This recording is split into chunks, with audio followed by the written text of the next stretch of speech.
Pimpinan Garda Revolusi Iran mengatakan virus corona mungkin merupakan hasil dari serangan biologis Amerika Serikat.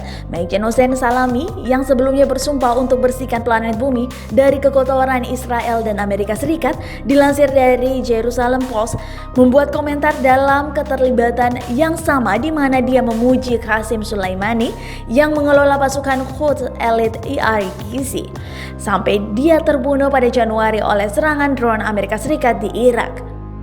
Kantor berita pelajar Iran melaporkan Salami mengatakan bahwa virus corona mungkin merupakan produk dari invasi biologis Amerika Serikat. Virus corona tentu bukan produk serangan Amerika Serikat, melainkan penyakit yang berasal dari Wuhan, salah satu kota di provinsi Hubei, Wuhan, Cina. Dan kini virus itu telah menyebar ke setiap benua di dunia selain Antartika. Iran dan Italia kini memiliki angka kematian tertinggi di luar daratan utama Cina. Dan pada pekan lalu berusaha mengecilkan kekhawatiran warganya dari infeksi virus tersebut. Namun, kondisi di Iran semakin memburuk setelah pejabat pemerintahannya banyak juga yang terinfeksi. Pemerintah Iran saat ini diketahui akan mengerahkan sebanyak 300.000 tentara dan sukarelawan untuk menghadapi virus tersebut.